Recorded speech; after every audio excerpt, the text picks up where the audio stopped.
I recently decided to severely cut back on my active use of social media. I did this because I began to realize the demonstrably negative effect it has been having on my daily life and my mental health in general because of the amount of needless conflict I was exposing myself to on a daily basis.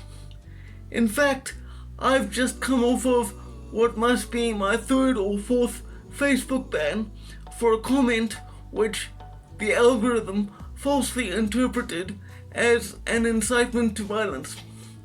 It's funny because whenever I catch a ban like that, it's never for something I legitimately believe or intend to do. It's always for a joke. I guess that despite all of their technological resources, Facebook's programmers have not yet developed the ability to code for sarcasm. However, this strikes at a deeper issue, which was the real reason I chose to spend a lot less time online. You see, despite what people like Mark Zuckerberg would like us to believe, I am no longer of the opinion that Facebook's primary goal is to facilitate global communication. What I think they are actually trying to do is to engineer the human mind and to make us compliant and subservient to essentially the political and economic elite of this world.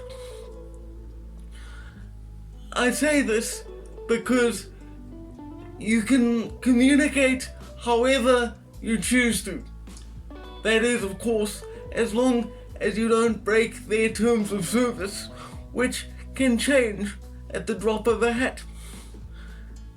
I believe that the internet should essentially be like the Wild West, and that the only prohibition on speech or expression should be when there is a credible threat of harm from one person to another. Look at the way in which we are forced to self-censor or risk being thrown off of these platforms. For someone like me, who relies on digital media in order to make a living, this has very serious implications and could have dire impact on the way in which I'm able to live my life. Also, look at how Facebook and companies like it, which I remind you are unelected corporate bodies, get to decide what is or is not an authoritative source of information.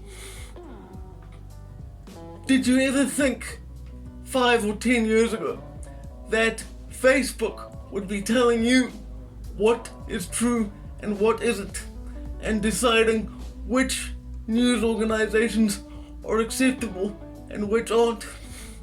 I certainly didn't, but this has happened so rapidly that I don't think we've had time to fully consider the consequences of how this will change the social landscape.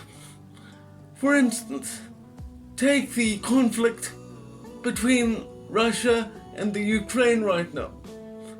At the outset, I want to say that I am neither pro-Russian nor pro-Ukrainian. What I am is anti-war, because nobody ever truly wins in a war, besides the people who manufacture and sell the weapons.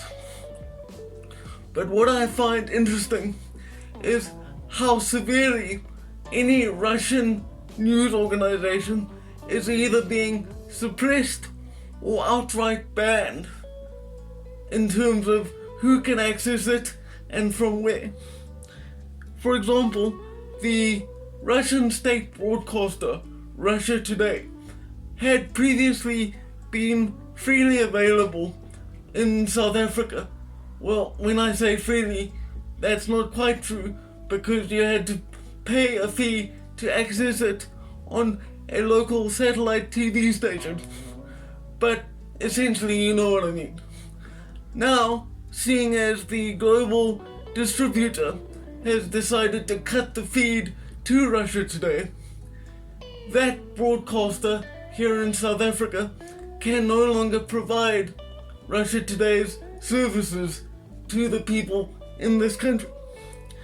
Now, obviously, I'm well aware that a broadcaster funded by the Russian state is going to promote a pro-Russia narrative. That's not my issue. My issue is that I don't like some other unelected corporate body getting to decide what news I can and cannot consume. How is it possible that only one narrative is acceptable, or it's only possible to be morally upright if you hold one acceptable set of beliefs? The more I am told by the mainstream media that Putin is essentially Satan incarnate, the less I am likely to believe it, because they have lied so many times about so many issues that it is now almost impossible to know when they are telling the truth or if they ever are at all. So although this is coming to a rather depressing close, I just want to end off by saying, don't buy into a narrative just because it's the easiest thing to believe. Deciding for yourself what you think might be more difficult than simply consuming a pre-packaged narrative. But if we want to build a world or continue to live in a world that is actually worth living in, we have to assert the right to think for ourselves. For now, farewell.